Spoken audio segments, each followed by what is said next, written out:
میرے نبی پاک صلی اللہ علیہ وسلم کی حدیث صحیح مسلم میں حضرت صہیب ابن سنان رومی رضی اللہ تعالیٰ عنہ سے مروی ہے.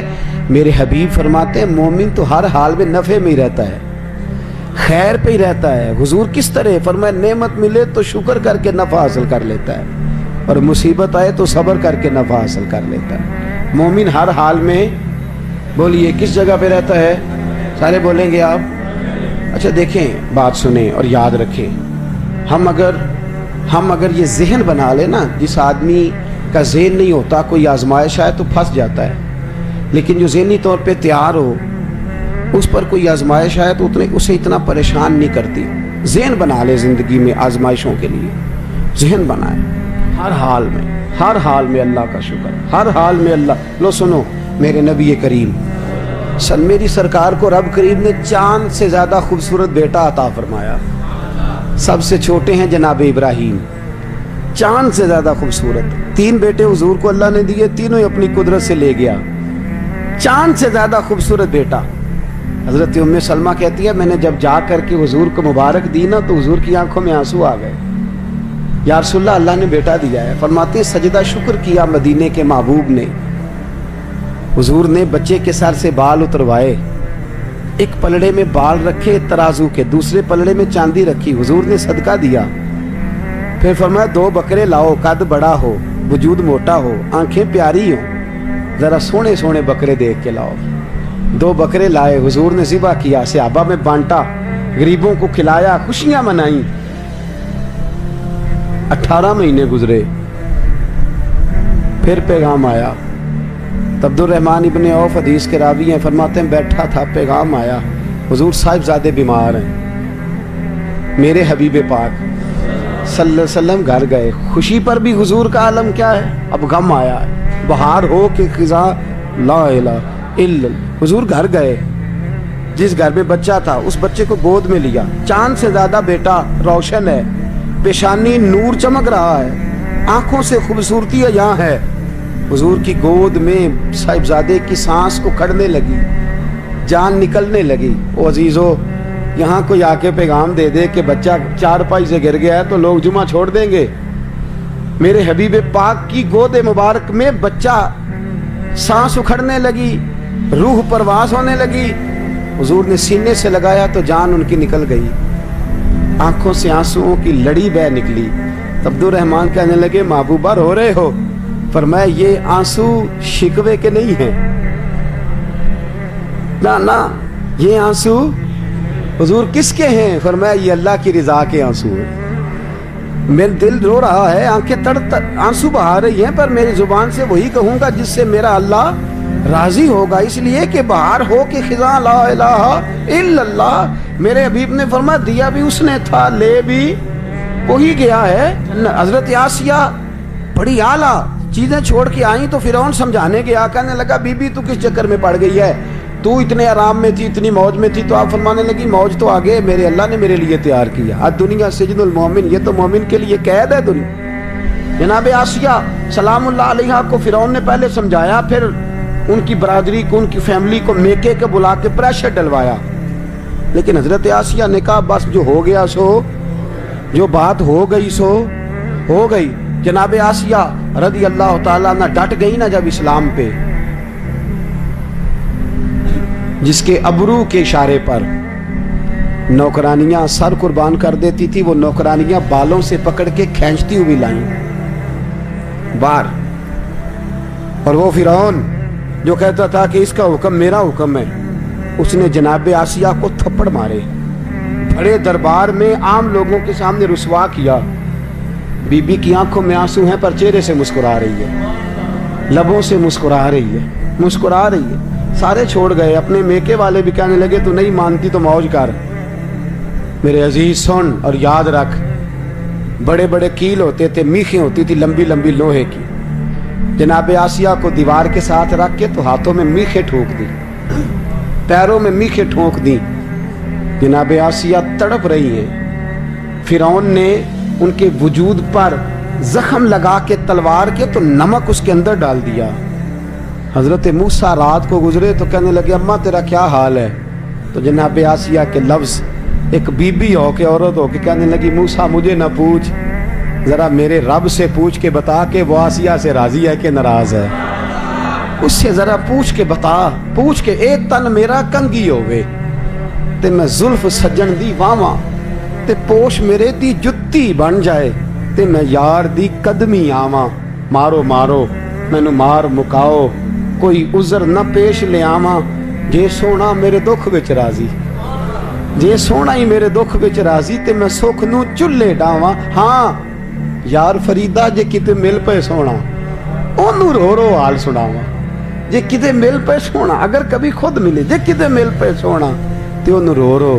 میرے نبی پاک صلی اللہ علیہ وسلم کی پیاری زوجہ حضرت خدیجہ کا وصال ہونے لگا تو مدینے والے حبیب نے فرمایا خدیجہ جنت میں جائے گی تو میری بیوی کو سلام کہنا۔ خدیجہ کہنے لگی سونیا میں بیوی ہوں، جنت میں کون سی ہے؟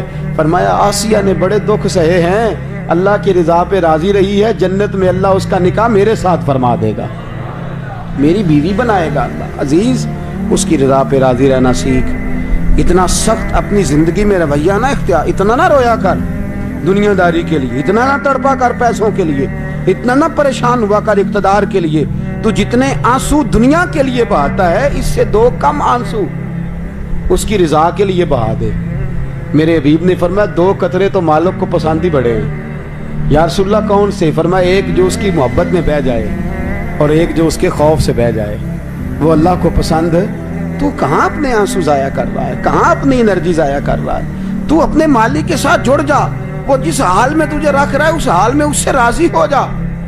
ایک عورت کام کرتی تھی فرعون کے دربار میں، مشاطہ نام تھا، اور شاہی عورت تھی، شاہی نوکرانی تھی، سب نوکرانیوں کی ہیڈ تھی۔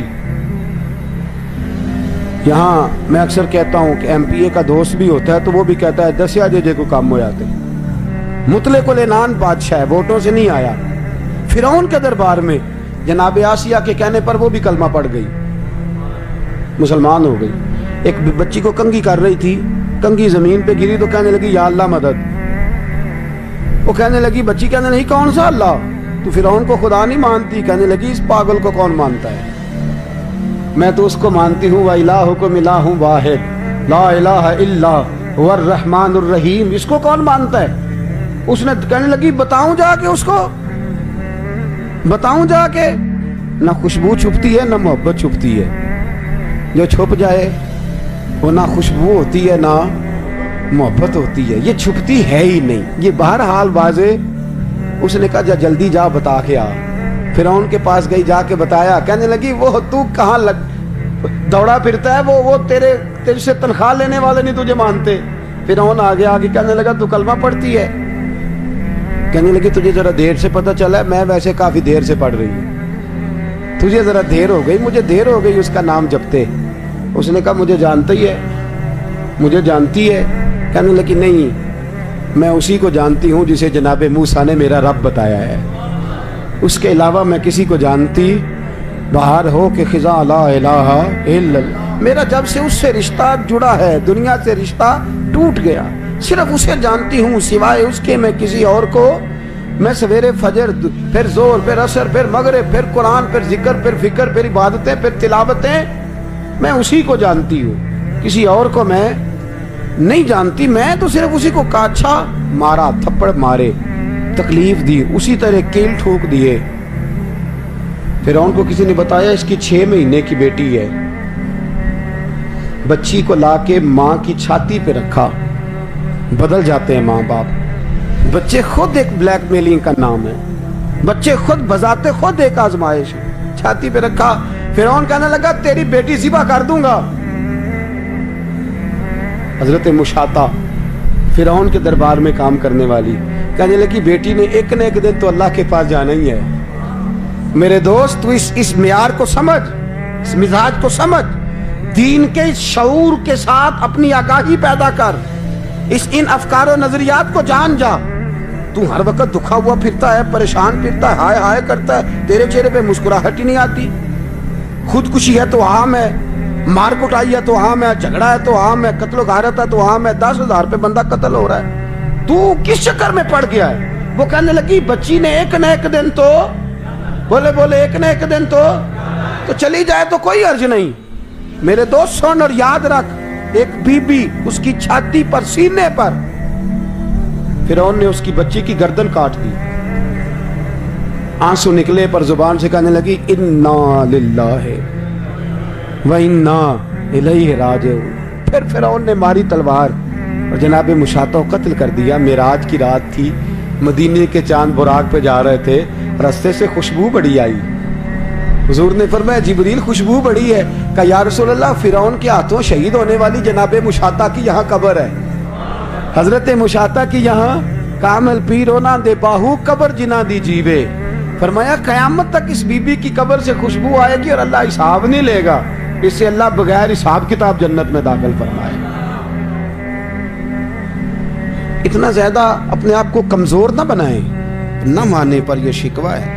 میں نے کبھی کسی کو ستایا تو نہیں, پر میرے حالات نہیں ٹھیک ہوتے. آپ نہ مانے پر یہ شکوہ ہے کہ فلانے کے پاس دولت زیادہ ہے, اس نے پتہ نہیں وہ آگے نکل گیا اور میں پیچھے رہ گیا. نہ مانے پر یہ شکوہ ہے.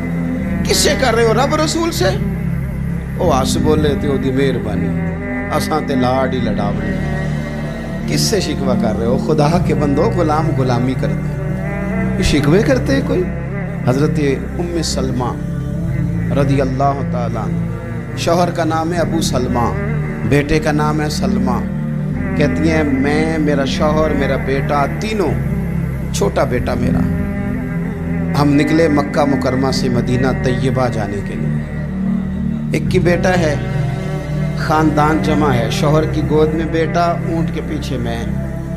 فرماتی ہیں مدینے کی سرحد آ گئی تو میرے میکے والے آ گئے. کہنے لگے ابو سلمہ نہیں لے جانے دیں گے مدینے اپنی بیٹی کو. میں نے کہا میں مسلمان ہوں, میں تو اپنے شوہر کے ساتھ مدینے جاؤں گی. انہوں نے کہا نہیں جا سکتی, تو نے جانا ہے تو جا, ہماری بیٹی نہیں جائے گی. زبردستی مجھ سے انہوں نے مجھے میرے شوہر سے الگ کیا. کہتی ہیں پھر میرے شوہر کے قبیلے والے آ گئے. وہ کہنے لگے اگر تم اپنی بیٹی کو نہیں نہ جانے دیتے تو یہ جو ہمارا پوتا ہے یہ ہماری نسل ہے, تمہارا نہیں, اسے ہم نہیں جانے دیں گے. وہ بچہ اپنی طرف کھینچتے تھے, میں اپنی طرف کھینچتی تھی. مدینے کی سرحد پہ یہ جھگڑا زمین کے لیے نہیں ہو رہا, مکان کے لیے نہیں ہو رہا, حضور کے مدینے جانے کے لیے ہو رہا. حضور کے مدینے جانے کے لیے ہو رہا, مدینے جانے کے لیے ہو رہا. انہوں نے بچہ کھینچا, میں نے اپنی طرف کھینچا, میرے بچے کا بازو اتر گیا.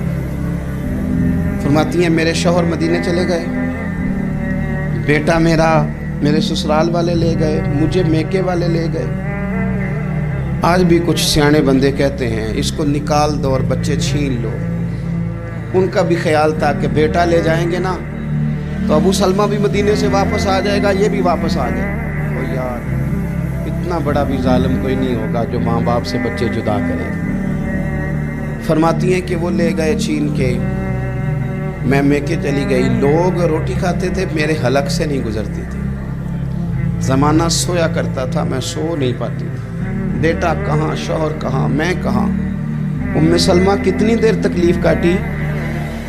جناب ام سلمہ کہنے لگی لوگوں 1-2 دن نہیں, پورا سال بیت گیا, پورا سال. پر جے سونا ہی میرے دکھ وچ راضی, جے سونا ہی مارو مارو مینو مار مکاؤ, میں کوئی عذر نہ پیش لے آواں, او جے سونا ہی میرے دکھ وچ راضی, پھر سکھ نو چلے ڈاواں. فرمایا سال بیت گیا, لوگ صبح اٹھ کے کام کاج پہ لگ جاتے, کپڑے بدلتے, ڈیوٹیاں کرتے, اور میں سویرے اٹھ کے اس جگہ آ جاتی جہاں میرا شوہر اور میرا بیٹا بچھڑا تھا. میں سارا دن روتی, آہوزاری کرتی, حضور کے مدینے کی طرف منہ کر کے میں تڑپتی. سال بیت گیا, سال, ایک ہفتہ نہیں نکلتا بچوں کے بغیر. بڑے بڑے سیانے لوگ پردیس جاتے ہیں تو بچوں کی فوٹو دیکھ دیکھ کے روتے ہیں, لیکن کہتی ہے ماں تھی, بیٹا بچھڑا اور پھر بیٹا بیمار ہو اور ماں سے جدا ہو, کتنی تکلیف کا منظر ہے. آپ فرماتی ہیں کہ 1 سال بیت گیا اور میں نے کسی کی منت نہیں کی, میں نے کوئی شکوہ نہیں کیا, اس لیے کہ جس حال میں رب رسول رکھے. یہ حوصلہ, یہ صبر, یہ توانائی. 1 سال کے بعد میرے چچا کا بیٹا میرے پاس سے گزرا, تڑپتے دیکھ کر کہنے لگا میری بہن تو سارا دن روتی رہتی ہے. تو میں نے کہا بھائی تمہیں کیا بتاؤں, اس کا شوہر چلا جائے, بیٹا جدا ہو جائے. وہ کیا کرے گی؟ فرماتے اس نے جا کے میرے باپ سے، اپنے والد سے، میرے خاندان والوں سے کہا اس کی سزا کب ختم ہوگی؟ اس غریبنی کا قصور یہ ہے کہ یہ مدینے والے کا کلمہ پڑھتی ہے، اس کی غلطی یہ ہے کہ یہ مسلمان ہو گئی ہے، دین حق قبول کر لیا، کیوں نہیں تم خیال کرتے؟ کہتے ان کے دل نرم ہوئے، وہ رضامند ہوئے مجھے مدینے جانے میں۔ پھر اس نے کوشش کی میرے سسرال پیغام بھیجے، کب بس کرو، اور بچہ تو چڑیا کا جدا ہو جائے تو وہ تڑپا کرتی ہے، اور تم نے ایک جیتی جاگتی ماں کا بیٹا جدا کیا ہے۔ وہ بھی نرم ہوئے، رب نے اسباب بنائے، میرا بیٹا مجھے ملا۔ کہنے لگے تو رہ جا، میں نے کہا نہیں، تم مسلمان نہیں ہو، تمہیں پتہ نہیں نا، میں یہاں نہیں رہ سکتی، مجھے مدینے ہی جانا ہے۔ اکیلی اتنا سفر، جنگلوں کا رستہ، پہاڑی رستہ طے کر لو گی؟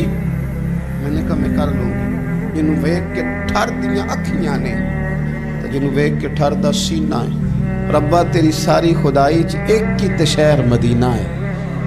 کہتی میں اونٹ پہ بیٹھی، بیٹا میں نے گود میں بٹھا لیا، میں سفر کرنے لگی، پر دل میں کھٹکا تھا کہ اتنا لمبا سفر، بیٹا چھوٹا ہے، کیسے کروں گی؟ کہتے مجھے عثمان بن طلحہ مل گئے، کہنے لگے کہاں جا رہی ہو بہن؟ میں نے کہا مدینے۔ کہنے لگے اکیلے جاؤ گی؟ میں نے کہا جانا تو ہے نا، کوئی ساتھ چلے نہ چلے پر شہر رسول تو جانا ہے نا۔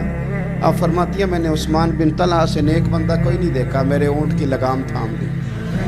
جب مجھے اونٹ پہ بٹھاتے تھے نا، اونٹ بٹھا کے چلے جاتے تھے، میں بیٹھ جاتی تھی تو آ کے لگام تھامتے، جب کہیں مجھے اتارتے تھے تو اونٹ بٹھا کے چلے جاتے تھے، میں اتر جاتی تھی تو اونٹ کو باندھتے، سونا ہوتا تھا تو اونٹ بٹھا دیتے، میں اتر جاتی، وہ دور جا کے لیٹ جاتے۔ فرماتی تھی پھر میرے لیے میرے رب نے اسباب پیدا کیے اور میں مدینہ پہنچی، میں شوہر سے ملی، اور لوگوں میرے نصیب دیکھو، میں رہنے کہاں لگی؟ حضور کے مدینے میں، شہر رسول میں، شہر رہ پائے نظر ہوش میں آ، یہ کوہ نبی ہے، میں حضور کے حرم کی زمین اور قدم رکھ کے چلنا، ارے سر کا موقع ہے او جانے والے، مدینے کے خطے خدا تجھ کو رکھے، غریبوں فقیروں کے ٹھہرانے والے۔ کہتی ہے میں وہاں بسنے لگی۔ آپ فرماتی ہیں مسلمانوں، شاید مجھ سے زیادہ تکلیف کسی نے نہ سہی ہو، پر دیکھو 1 سال پورا میں تکلیف میں رہی، اور جب میرا صبر سال کو پہنچا، صبر کی عمر 1 سال ہوئی، تو پھر رب نے بندوبست کیا، پھر میرے گھر والے بھی نرم ہو گئے، سسرال والے بھی نرم ہو گئے، رب نے میرے آنے جانے کے لیے ایک بندے کا بندوبست بھی فرما دیا، پھر میرا شوہر تک بھی میں پہنچ گئی، مجھے مدینہ الرسول بھی نصیب ہوا۔ 1 سال میں نے صبر کیا تھا، رب نے مجھے مستقل مدینے کا ٹھکانہ عطا فرما دیا۔ لیکن جو بندہ صبر ہی نہ کر پائے، جو صبر ہی نہ، جو کہ جی بڑی دور سے آیا ہوں، بڑی دیر ہو گئی، بڑا ٹائم ہو گیا، کب جا کے مسئلہ حل ہوگا؟ وہ جو آپ نے بتایا تھا وہ تعویذ کب اثر کرے گا، وہ دعا کب قبول ہوگی، وہ فلانا معاملہ کب؟ بھئی یہ ڈیٹ تو آپ کو رب رسول ہی دے سکتا ہے۔